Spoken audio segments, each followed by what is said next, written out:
That's fine, we can leave it open. I'm just gonna go down because I'm not trying to revise constitution. That was the conversation of it. We just.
Telling you, I will not be here Friday.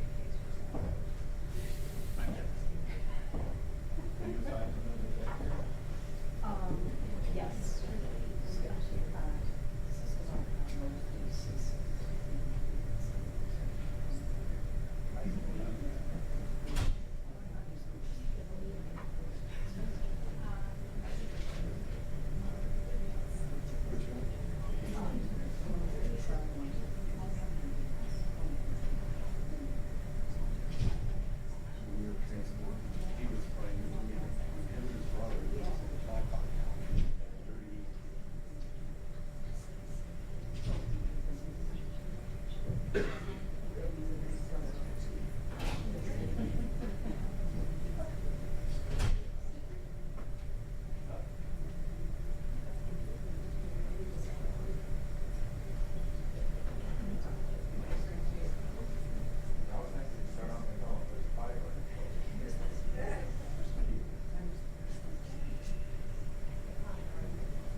across the river quick.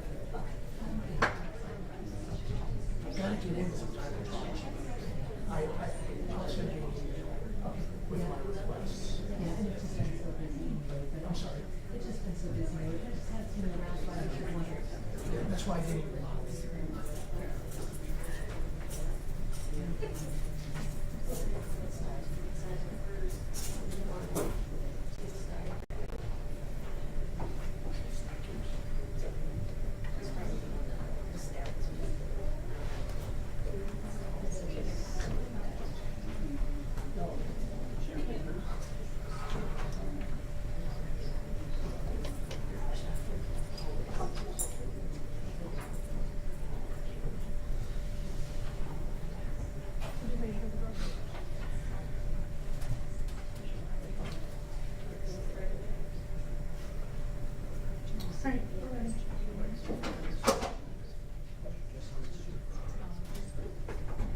All rise. The District Court of Iowa in Fort Scott County is now in session. The Honorable Judge Whirling presiding. Thank you. Have a seat, please. Do I need that? No. You want that? That's fine.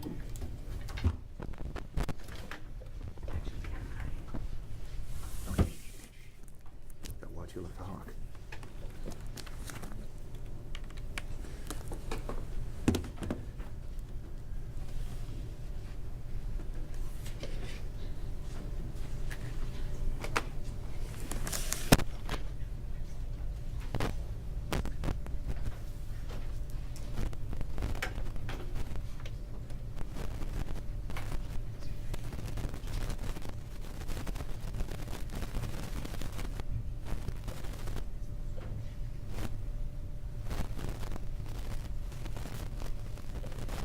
Ron, maybe you coach a little bit. Me.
Your Honor, we're ready.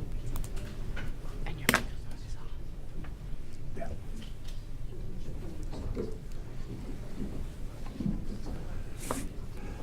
We are in court in cause FECR 436501, State versus Devon Braet. We are here for sentencing. Mr. Braet is personally present with his attorney, Ms. Amy Keats. The state is represented by Scott County Attorney, Ms. Kelly Cunningham. Ladies and gentlemen, this is a sentencing on a Class A murder amongst other charges. I do want to admonish the persons in attendance that at no time during this proceeding is it allowed for anyone to make any audible or visual statement of any kind, hold up signs, applaud or boo or anything. We must maintain decorum throughout this proceeding. Anyone who violates the rules of decorum can be held in contempt. So I ask you please to remain respectful throughout the proceeding.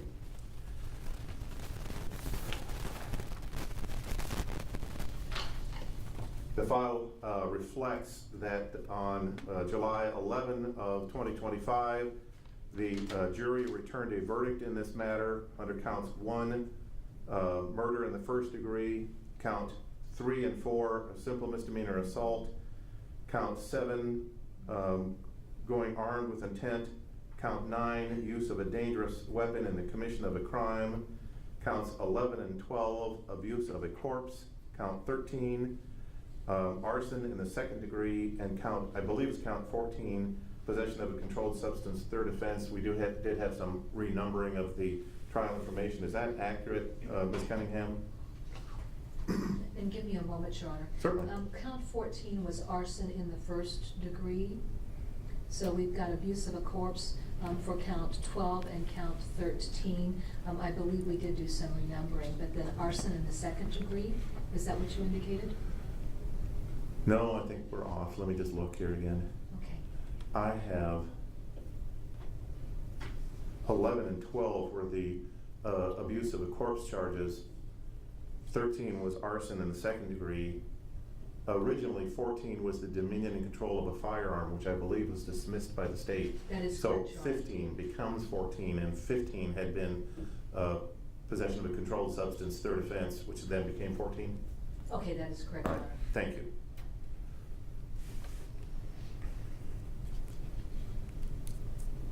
Ms. Keats, have you had an opportunity to review the PSI with your client? I have, Your Honor. Additions or corrections? Your Honor, on page, the bottom of page 3 gives the convictions. What is just above that, if that is the charges and not the convictions, then I would have no additions, corrections, or deletions. I'm looking specifically at page 2. Count 3 is shown as robbery in the first degree. I imagine that is just what he was charged with. His conviction on that was a Class D assault. And that is correctly reflected on page 3. So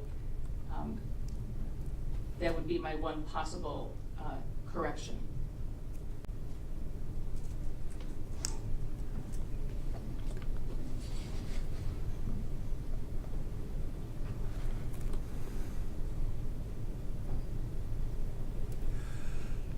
Counsel, if you look at the verdict that was filed, I believe, and correct me if I'm wrong, that he was convicted under counts 3 and 4 of a simple misdemeanor assault.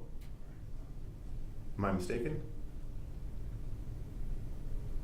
Your Honor, I am not able to pull that up at the moment. I believe the court is correct, though. Ms. Cunningham, do you believe that's a simple? Yes, Your Honor, Right. it is a simple misdemeanor. Right, thank you. Just to be sure, I don't want to overstate the charges. Thank you. Any other issues with the PSI? No, Your Honor. Any additions or corrections to the PSI from the state? No, Your Honor, not from the state. Are there any motions pending or any reason why sentencing cannot occur at this time, Ms. Keeps? No, Your Honor. What is the state's recommendation regarding sentencing? Your Honor, recognizing that relative to the verdicts returned to the jury, when they received the jury instructions, there had been some renumbering that had occurred for the various offenses. And that was predicated on a couple of different issues. The state had previously tried Mr. Braet for felon in possession of a firearm prior to this trial. That arose from the takedown that was conducted by the Davenport Police Department at the Quick Star up by Menards. And so with that conviction, the state indicated that it would withdraw this felon in possession of firearm charge. The other issues too that would have resulted in a renumbering.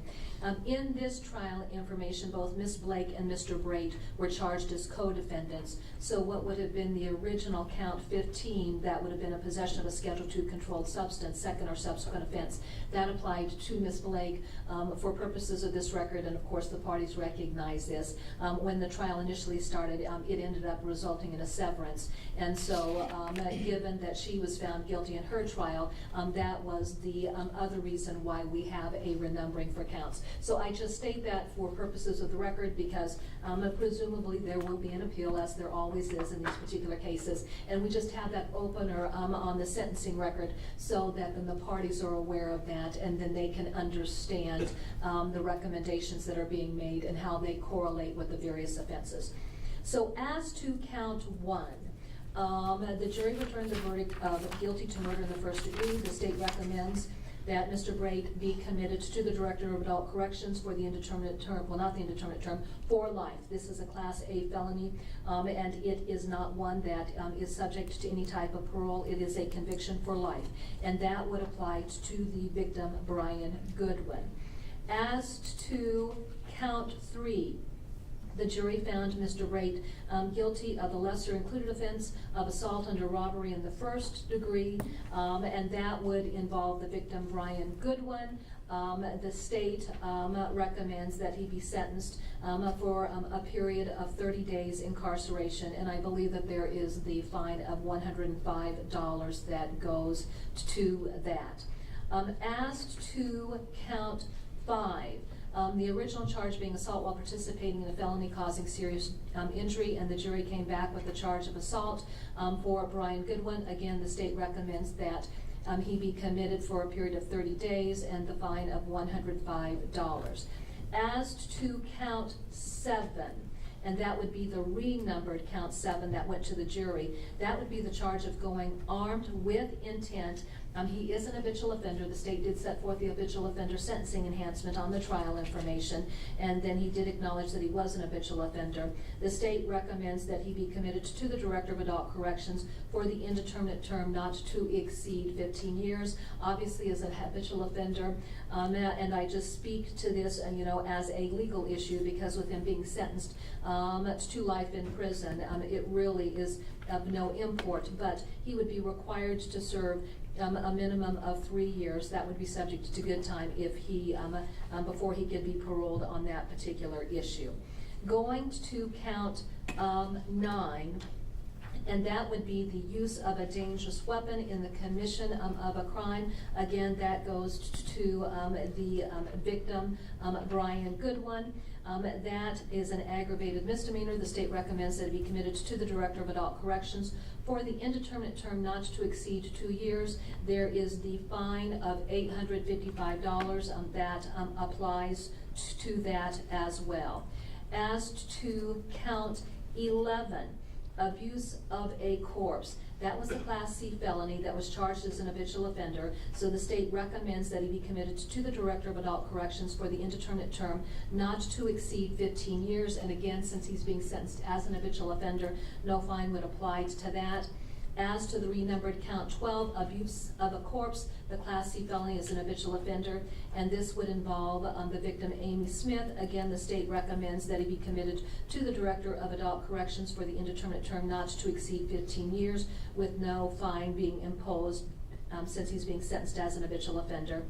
As to count 13, the finding of guilt on arson in the second degree, the state recommends that he be committed to the Director of Adult Corrections for the indeterminate term not to exceed 10 years. This was originally charged as arson in the first degree. Since it was originally a Class B felony, there was no claim for an habitual offender enhancement to that. And so then the state would recommend the fine of $1,370 on that.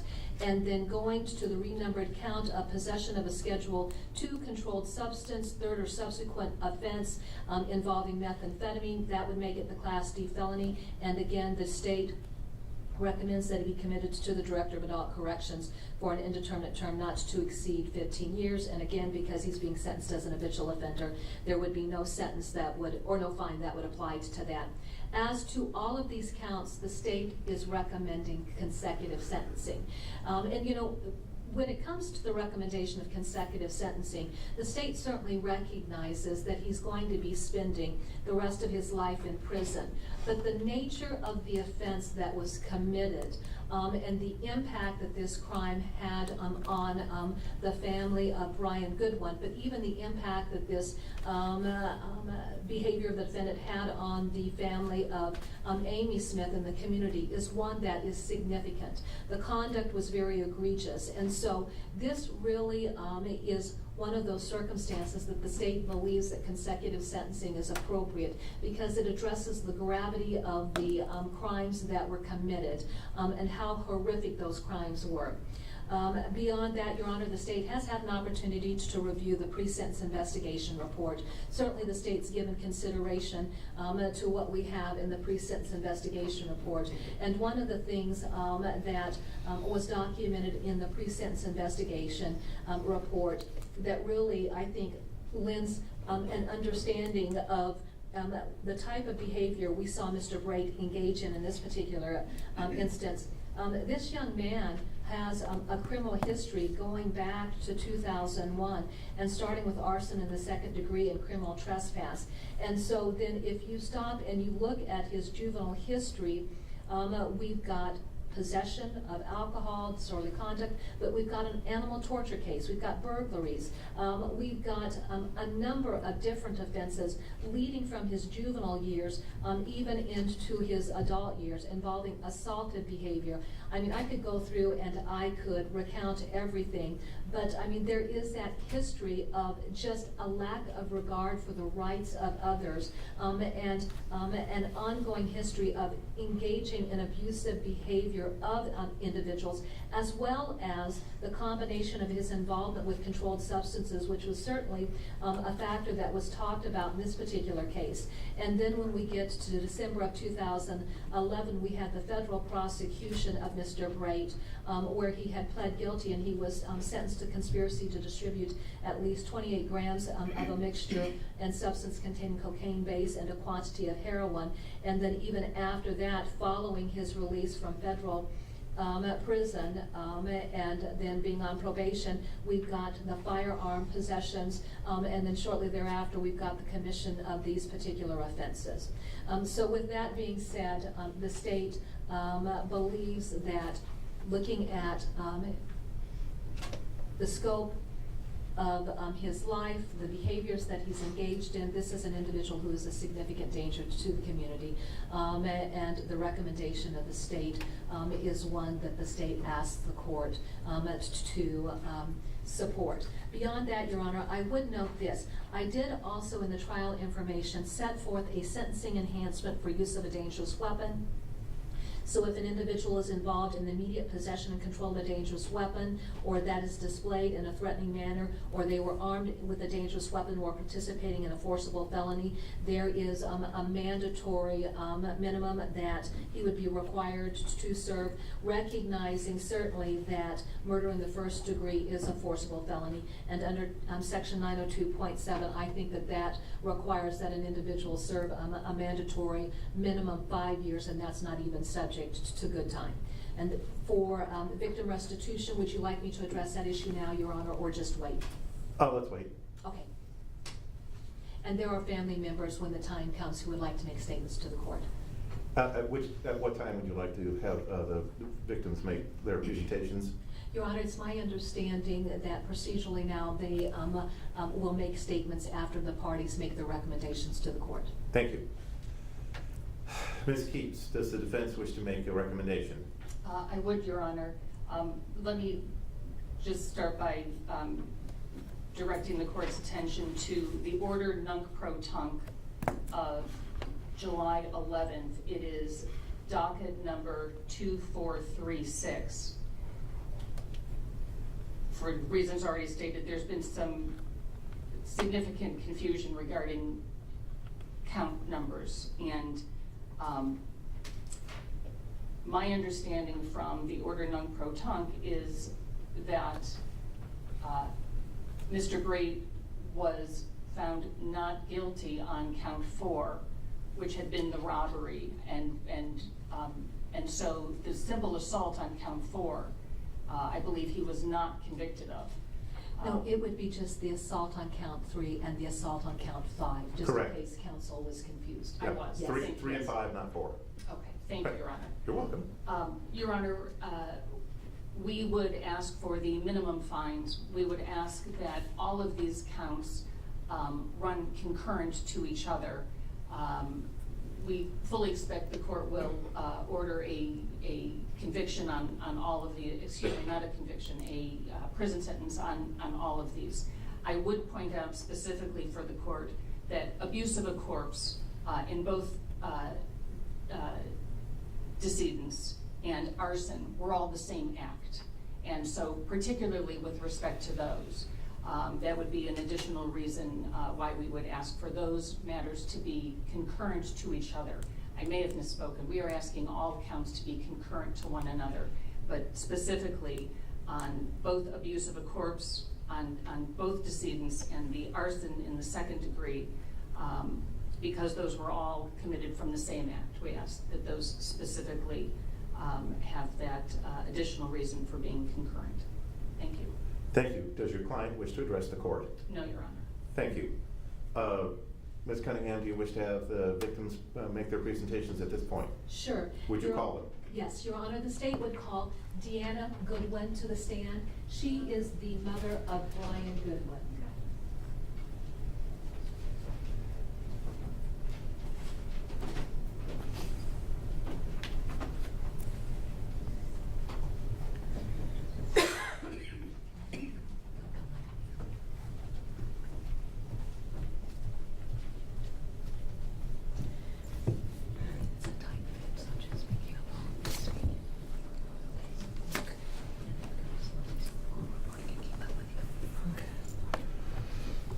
Ms. Goodwin, would you please state and spell your first name for the record?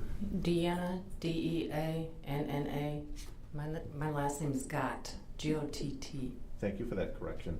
Ma'am, I see you have a prepared statement. If you wish to read from the statement, you're perfectly welcome to do so. However, my court reporter has to take down what you say, and I know this is extremely emotional, so I'm going to ask you, please take a deep breath and read slowly. Okay. When you're ready, ma'am, thank you. Ms. Cunningham, unless you had some other statement you wish to make before the statement? No, Your Honor. Thank you. Ma'am, when you are ready. I had the privilege of calling Brian my son since he was 7 years old. Our family consisted of mine, yours, and ours. Brian was the oldest brother. A few years after his father and I divorced, our bond became stronger than ever. Brian and his family made our family whole.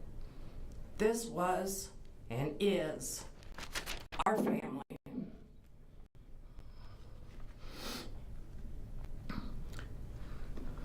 This was and is our family, the family that loves him and will never forget him. In 2024, I lost a son, a mother, and 2 very close friends. Only 3 of those deaths were natural causes. I had to get on medication for depression. Only 2 things kept me going.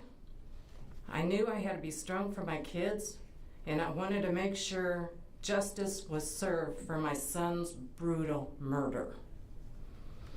A couple weeks after Brian's death, I got the courage to look at his Facebook page.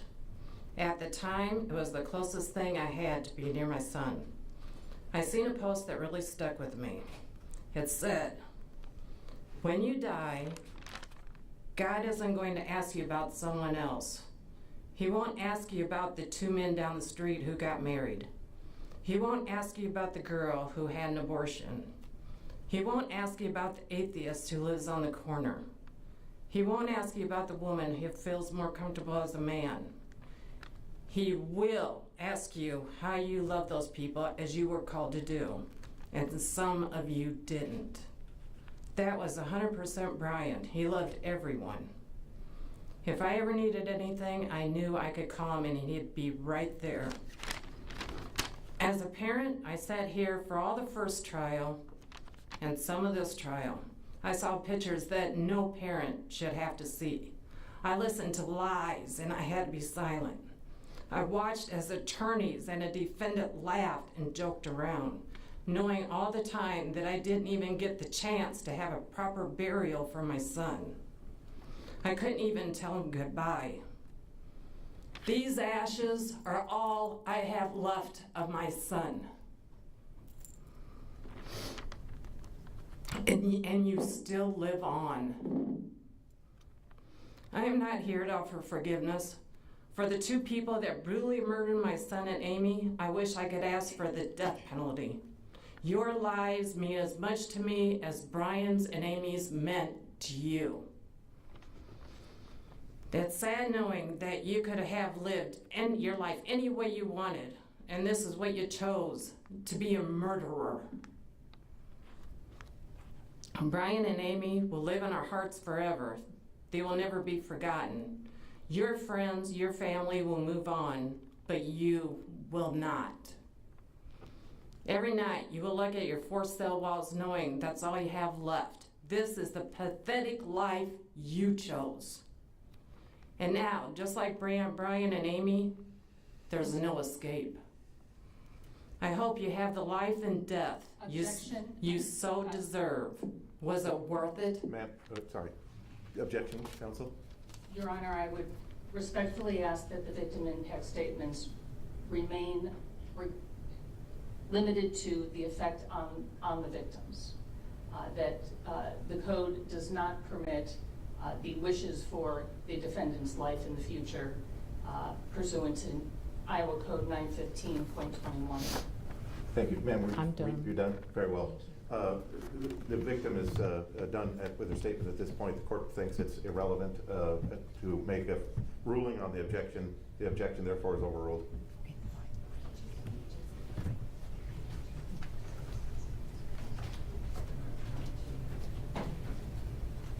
Your Honor, the state calls Destiny Martini, Brian's sister, to the stand.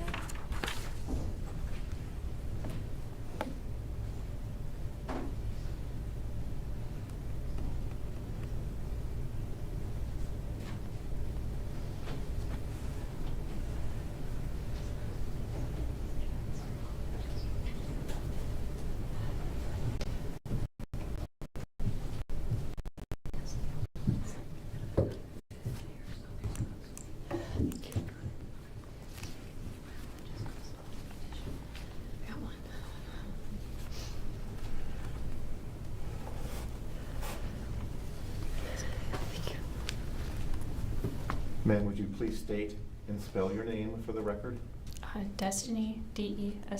You want my last name? Please. Martini, Martini.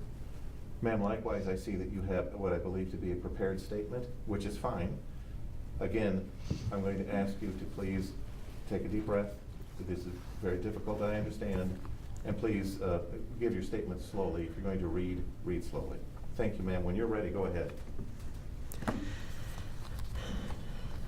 I've avoided speaking out and being present for any part of this trial for many reasons. Watching Adriana's sentencing was excruciating, and I knew that I had to be here to speak Brian's truth. Brian was a brother, a husband, a father, an uncle, a son, a grandfather. He was a best friend to many people, but those people weren't like you and that trash co-defendant of yours. Brian's only flaw was that he would help anyone in need. Unfortunately, his kind heart led him to help two monsters. This entire trial was based around my brother and his involvement with drugs. Objection. Your Honor, I would ask that the victim impact statement recite the impact to the victim, and I apologize for interrupting, but not to characterize Do you the defendant. apologize? So, hold on. Finish your objection. Not to characterize the defendant or express wishes for his future. I believe that the statements that the witnesses were making were preliminary to the victim impact portion of her statement. The objection's overruled. Ma'am, you may continue. Your attorneys tried their best to paint this picture of Brian being just another addict. That couldn't be any further from the truth. Brian's life as an addict was short-lived. His life before that was something you have never had and you will never have. You and Brian are not the same. I was honestly shocked when I found out what kind of people were surrounding him during this time of his life. 9 months. 9 months is all it took for my brother to fall into a deep addiction and ultimately lose his life. He wasn't even given a fair shot at finding himself again, at finding sobriety. That was taken from him. That was taken from his family, his friends. My brother was the best brother anyone could ask for. He's 11 and a half years older than me. When I was little, he would race to the gas station, and he would always let me win. He would play games with me, carry me around the house inside of a blanket, and act like he was going to flush me down the toilet. He protected me. If anyone was mistreating me, I ran to Brian. He always took care of it. When I was scared at night, I'd run into his room. After high school, I was in an abusive relationship. When he found out, it took a lot to talk him out of putting himself in a bad situation. If I had problems with my car, I called Brian. I don't live near here anymore, but if I called him to do something for our mom, he never hesitated.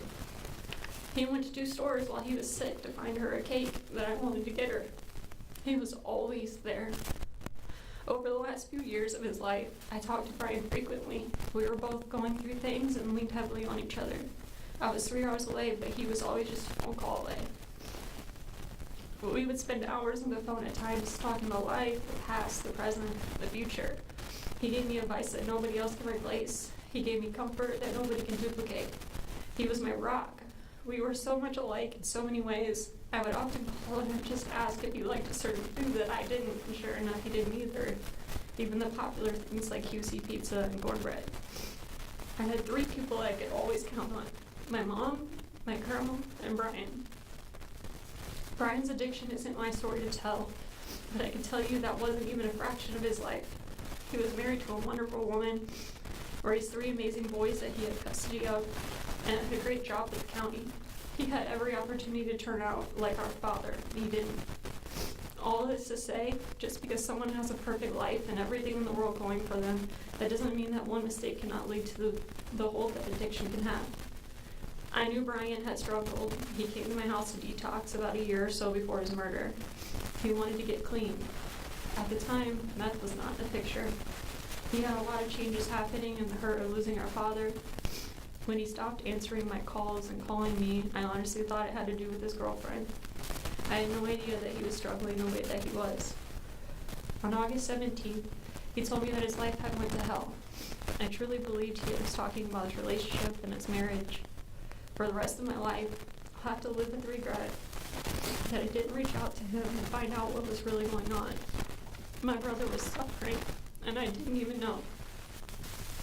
I passed by his house a few times when I was visiting my mom and considered stopping, and I never did. I feel like I failed him in ways that he would have never failed me.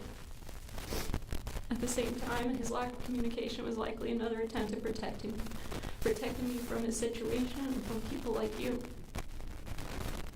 You are a vile human. To walk into someone's home with some little girl and try to take over, what was your goal in all of this? What other outcome did you think was going to happen? Why was Amy and Brian's life worth taking? They were innocent people, humans. They are loved. Brian opened up his home to you both. How could someone like that be a target to be murdered? I will never understand people like you and Adriana. To think that if someone lives or dies, that was not for you to decide. Their lives were not for you to take. Brian and Amy had the chance of finding themselves again. They had reasons to live. They had reasons to find sobriety again. Their lives were not meant to be over. I need my big brother. You took a part of me that day that I will never get back. And you couldn't just take their lives. You had to destroy their bodies. I had to sit in a pew at his funeral, stare at a box and a picture. I don't even know how my mom was able to watch Adriana's trial or how Sally could sit through both trials. I got a glimpse of my brother's charred body from a live video of the trial and I lost it. That was not supposed to be how his life ended. You couldn't just stop at taking his life. But you took our ability to get closure. You took my last goodbye. Even that little degenerate girl took everything from us. His possessions are gone. His body is gone. His life is gone. All I have left of Brian is a teddy bear that he gave me when I was little, a bag of ashes, some pictures and memories. You had nothing but time to think about what you were about to do to Amy and Brian. Even after Amy's killing, you had plenty of time to think and realize what you did was wrong. Yet you still chose to take my brother from me. Now you'll have nothing but time to think about what you did as you sit in a cell and rot for the rest of your life. Here's my wish for you and that co-defendant of yours. I hope that you both live very long, miserable lives. I hope you meet your match in prison.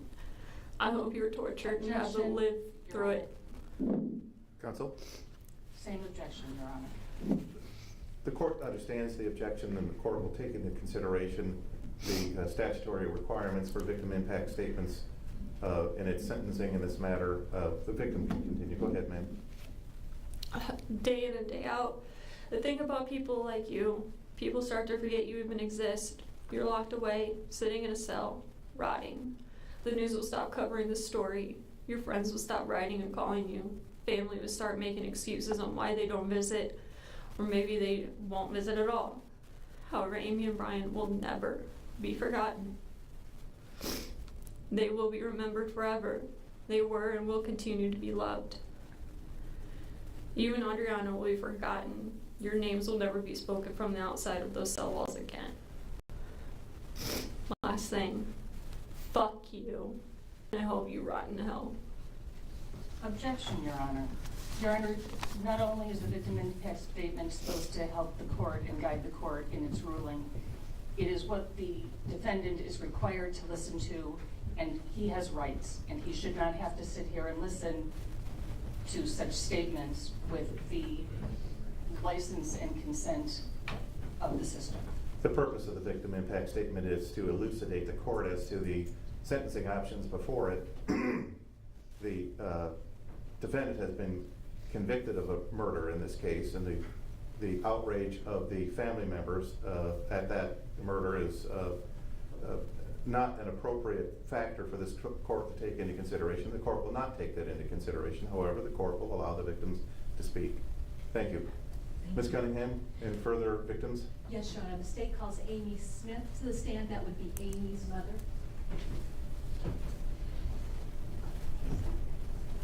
Oh, I'm sorry, Sally. Sally Smith, I'm sorry. Thank you. Amy Smith's mother, thank you.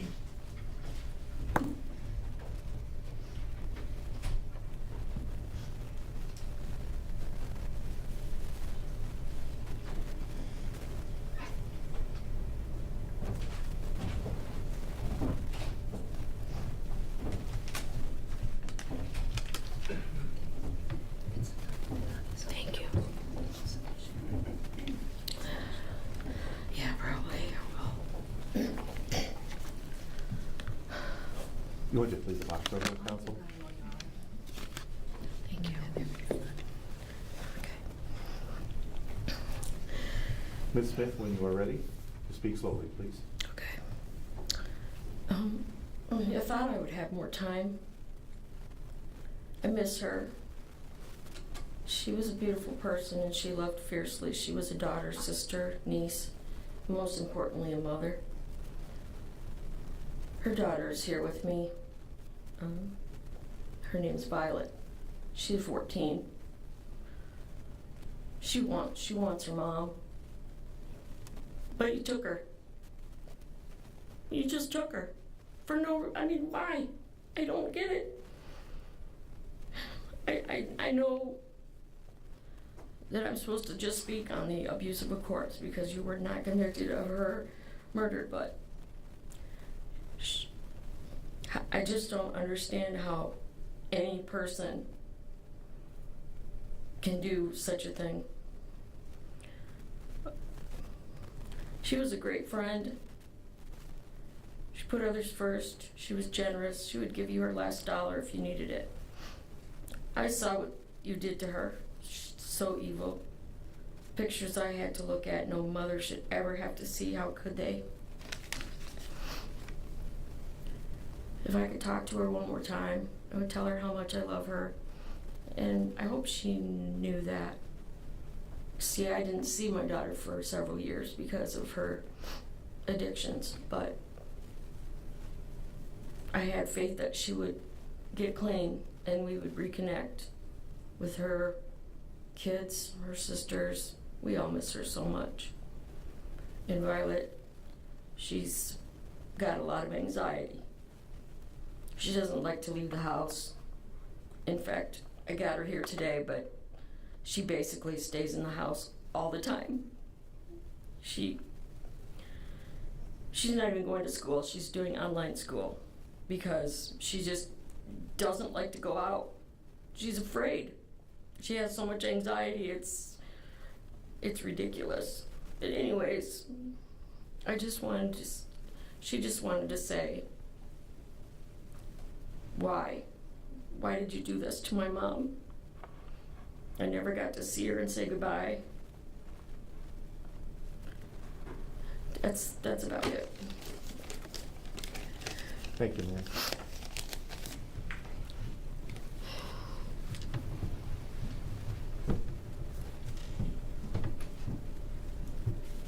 And Your Honor, the last individual will be Sarah Womack, and that is Amy Smith's sister.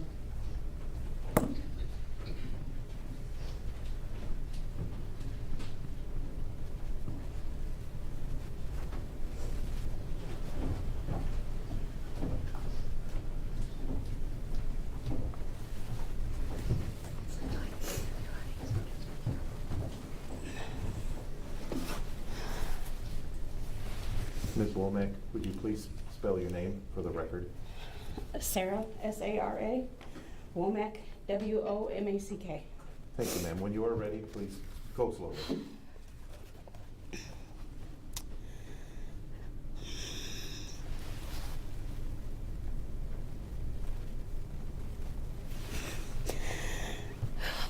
The loss of my sister has left our family in a state of devastation that words cannot fully capture.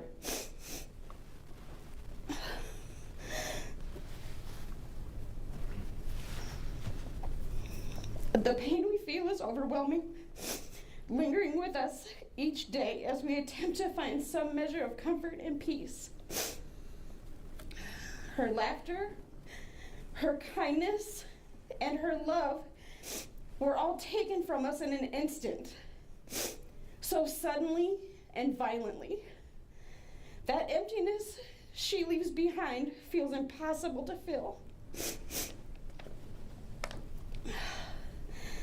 Like many in my family, I had been estranged from Amy for several years before her tragic and untimely death. This distance did nothing to soften the blow of her passing, nor did it prepare me for the immense pain that followed. The trial forced me to confront the horrific reality of how you and your accomplice left my sister's body. The brutality of it all is beyond comprehension and is not something that anyone should remember about a loved one. To cope with the difficult memories of her passing, I keep a photograph of Amy that shows her beautiful smile. I place it somewhere where I can see it whenever the tragedy begins to overwhelm my thoughts. This simple act allows me to focus on the happiness and the light she brought to our lives, rather than the horror of how her life ended.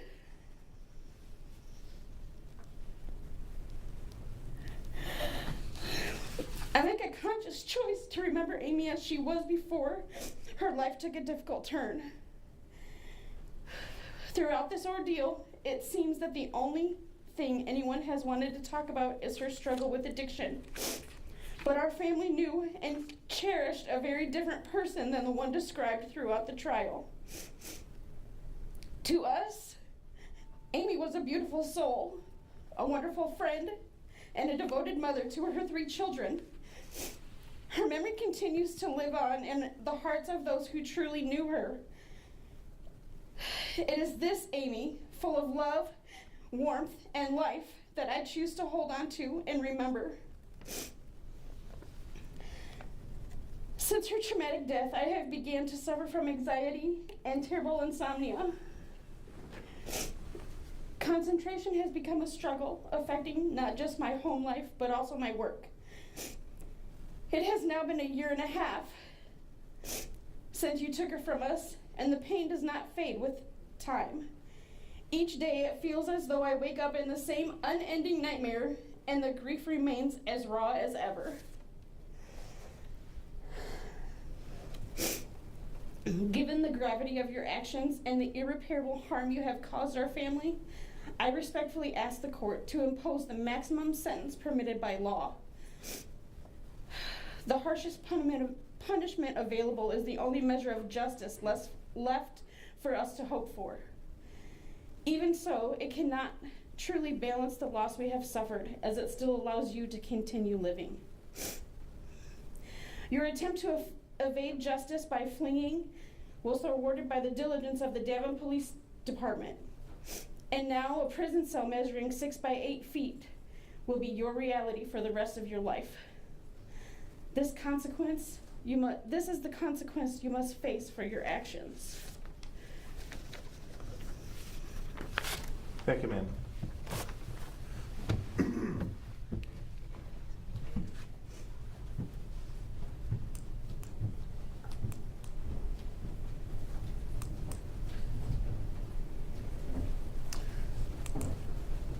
The court understand that concludes victim impact statements?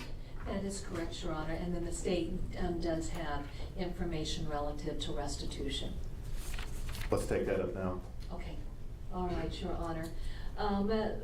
Relative to the family of Brian Good, and under Chapter 915, I believe, where there has been the death of a party, the defendant is required to pay $150,000 to the heirs of Brian Goodwin. He would be jointly and severally liable for that amount with his co-defendant, Adriana Blake. Obviously, we've had this sentencing in Ms. Blake's sentencing, or for Ms. Blake, and that has been a provision that was set forth in the sentencing order.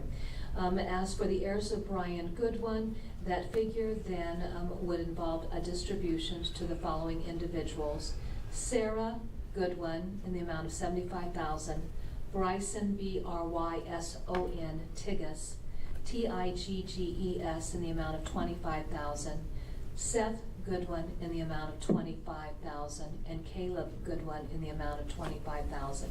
In addition, there was restitution paid by the Crime Victim Assistance Program in the amount of $2,676.96 to Seth Goodwin for lost wages as a result of having to deal with the issues involving his father's death. And so with that being said, the state would ask the court to require Mr. Braet to pay that amount of restitution to the Crime Victim Assistance Program, recognizing too that Ms. Blake would be jointly and severally liable for that amount as well.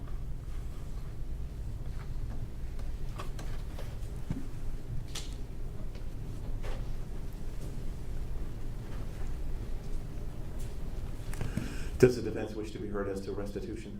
No, Your Honor. Thank you. Anything further from the state? No, Your Honor. Anything further from the defense? No, Your Honor. The court has taken into consideration the verdicts that were returned in this matter.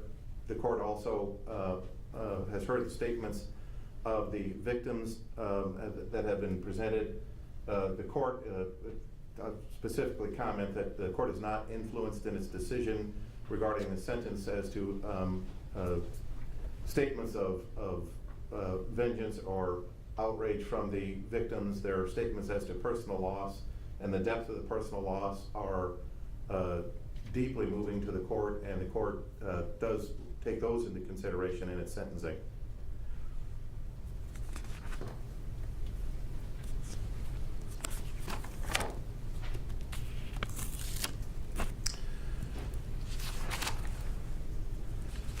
This is a somewhat complex, statutorily complex sentencing, so counsel, please pay attention if I am misstating the recommendations of the parties in this matter. Just interrupt and let me know. Absolutely, Your Honor.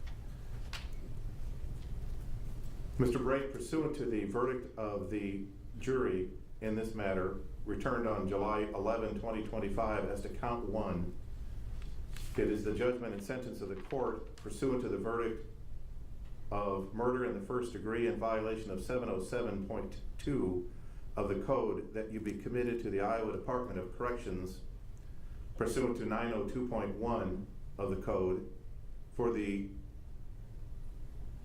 remainder of your natural life without the possibility of parole. You will be given credit for time served in the county jail in this matter. It is further ordered that you will provide a DNA sample as required by statute.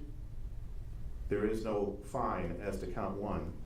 As to counts 3 and 4, pursuant to the verdict of the jury convicting you of the charge of a simple misdemeanor assault, as to each offense, it is the judgment of the court that you be committed to the Iowa Department of Corrections for a period of 30 days, that you be ordered to pay the $105 minimum fine, the 15% surcharge assessed by the clerk. And Your Honor, that would be 3 and 5. That's what I thought I said, but 3 and 5. Yeah, I think you said 3 and 4. Okay, 3 and 5, sorry, it is 3 and 5. If I said 4, that's an error. As to count 7, the offense of going armed with intent, it is a judgment and sentence of the court that you be committed to the Iowa Department of Corrections pursuant to 902.3 and 902.3 and 902.9 to the indeterminate term of 5 years, that you pay the minimum statutory fine of $1,025, the 15% surcharge assessed by the clerk of court, and that you provide a DNA sample. I believe as to that offense, there is a statutory minimum 3 years that must be served before the defendant would be eligible for parole as to that offense. Is that correct? He was charged as an habitual offender, so it would be the 15 years, but no fine on that one since he's being sentenced as an habitual offender. Thank so you. That would be the indeterminate term not to exceed 15 years. With a mandatory minimum of 3. So the court corrects its sentence. The defendant is sentenced to 15 years of incarceration, no fine, the 15% surcharge, and provide a DNA sample with a statutory minimum 3 years. The court notes that the statutory minimum 3 years, although it's required as to this offense, the defendant is also sentenced under count 1 to the statutory life without parole. As to count 9, use of a dangerous weapon in the commission of a crime, it is the judgment and sentence of the court that the defendant be sentenced to a term of incarceration of 2 years, that he pay the $855 fine, the 15% surcharge, and provide a DNA sample. Is there a 5-year minimum as to that offense, counsel? It's the aggravated misdemeanor, Your Honor, so that would not apply. Thank you. As to counts 11 and 12, the offense of abuse of a corpse, And the habitual offender was charged with respect to both of those offenses, Your Honor. it is the judgment and sentence of the court that the defendant be sentenced to serve a term of incarceration of 15 years as to each offense, with a mandatory minimum of 3 before he is eligible for parole. There is no fine. The defendant is ordered to provide a DNA sample, and the 15% surcharge is assessed by the clerk. As to count 13, arson in the 2nd degree, it is the judgment and sentence of the court. That was not habitual, is that correct, counsel? Right, because it was originally the Class B felony, so that the state did not have the language for the habitual offender on that one, Your Honor.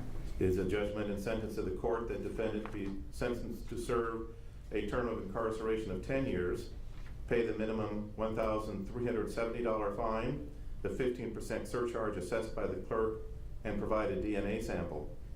Finally, as to count 14, possession of a controlled substance, 3rd offense, a Class D felony as an habitual offender. Again, it is ordered that the defendant serve a term of incarceration of 15 years, pay the 15% surcharge assessed by the clerk of court, provide a DNA sample, and no fine is required in this matter. Further, the defendant will serve a mandatory minimum, must serve a mandatory minimum 3 years before he is eligible for parole as to that charge. As to the sentencings for these counts 1, 3, 5, 7, 9, 11, and 12, 13, and 14, as the court correctly entered the sentence from the attitude of the state?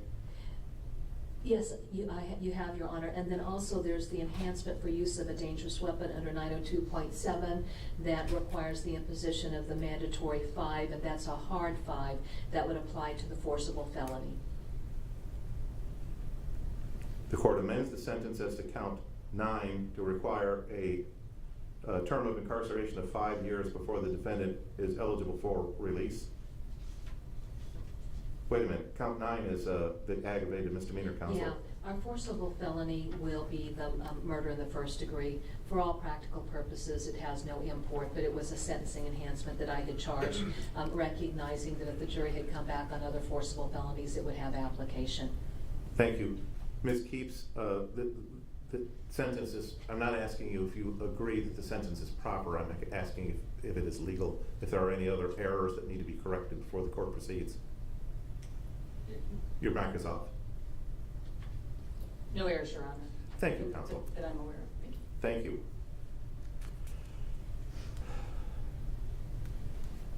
As to each of these counts, 1, 3, 5, 7, 9, 11, 12, 13, and 14, the sentences are imposed based on the recommendation of the PSI author in order to protect the public, based on also the seriousness of the offenses charged. It is further ordered by the court that each of these sentences shall be served consecutively, one to the other, for all offenses. The reason for the consecutive sentencing, thank you. The reason for the sentencing, the consecutive sentencing is based on the seriousness of the offense of murder in the first degree, also the serious impact of the remainder of the offenses, particularly the abuse of a corpse that shocks the conscience of this court regarding the respect that should be given to any human being that was clearly lacking as to this defendant. Therefore, the court imposes consecutive sentencing.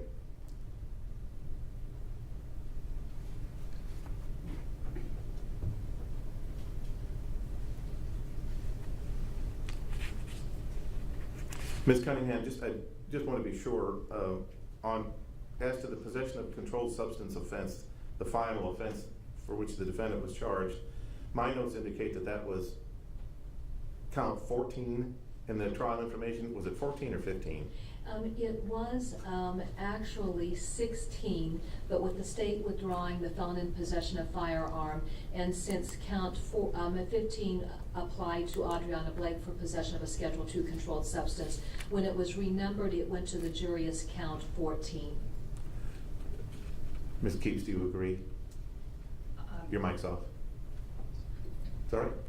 Your Honor, if there's a particular docket entry, I could take a look at the renumbered, but I agree with the substance of the charges, yes. Thank you.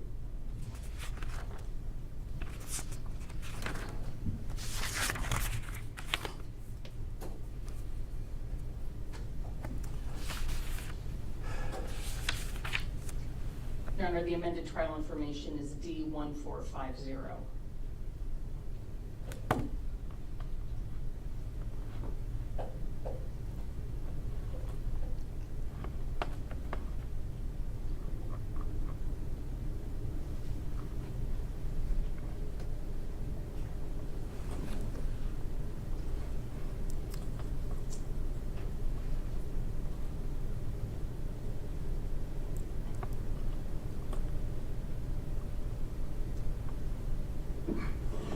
And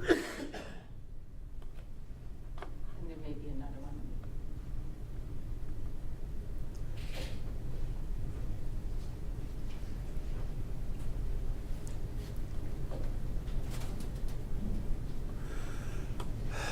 I recall that at sentencing, at the conclusion of the trial, count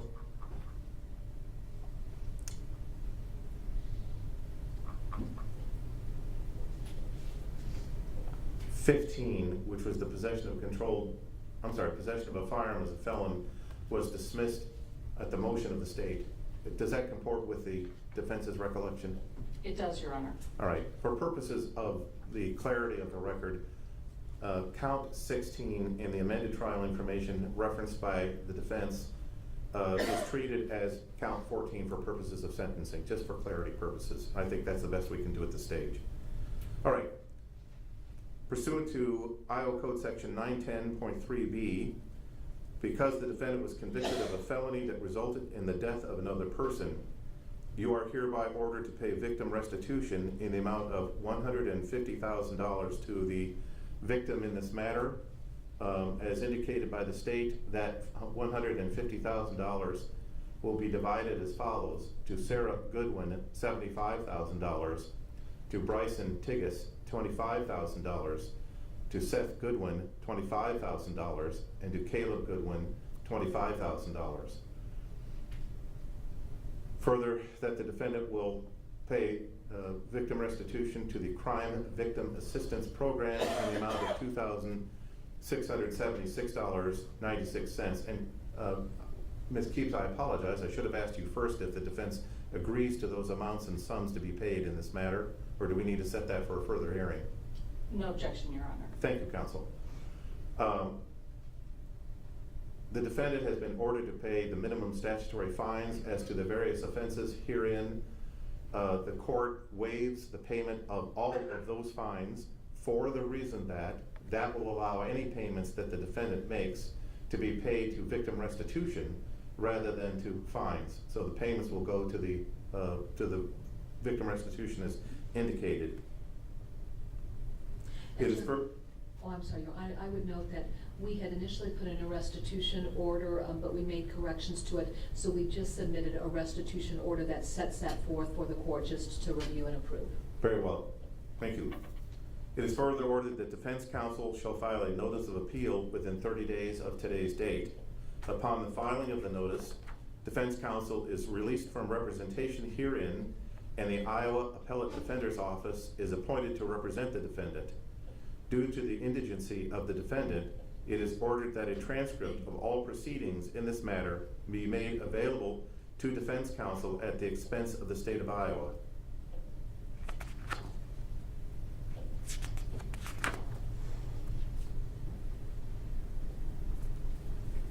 Mr. Braet, if you appeal this ruling, an appellate attorney is appointed to represent you, as I've just ordered, you may be ordered to repay the fees of that appellate attorney.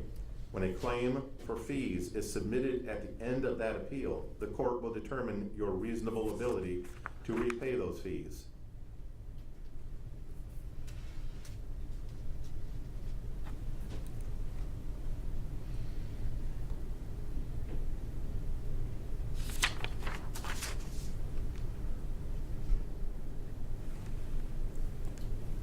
Because the defendant was convicted of a forcible felony, there is no appeal bond.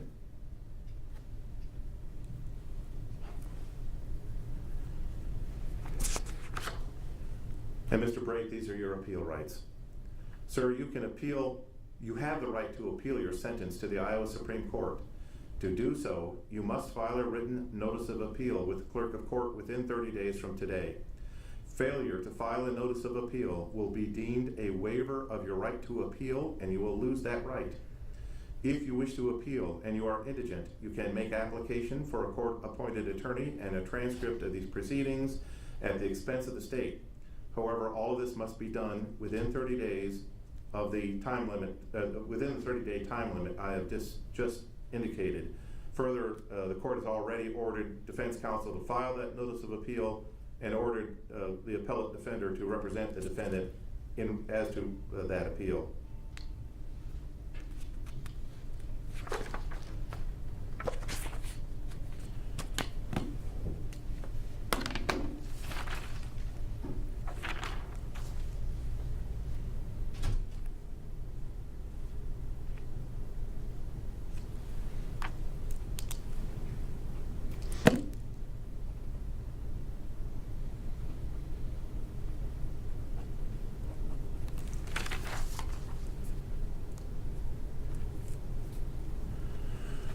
Lastly, due to the defendant's incarceration, as to Category B restitution for the costs of this action, the court finds that the defendant is not reasonably able to pay the costs of the action.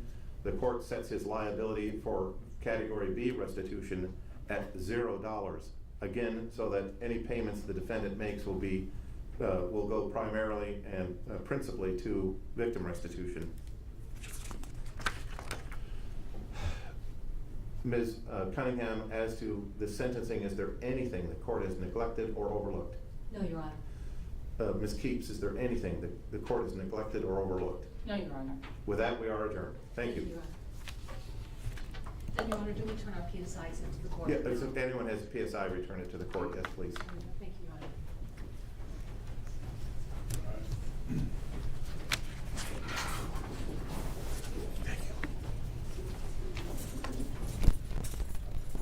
Is this your microphone? Just want to make sure you don't leave it. Thank you, Your Honor. You're welcome.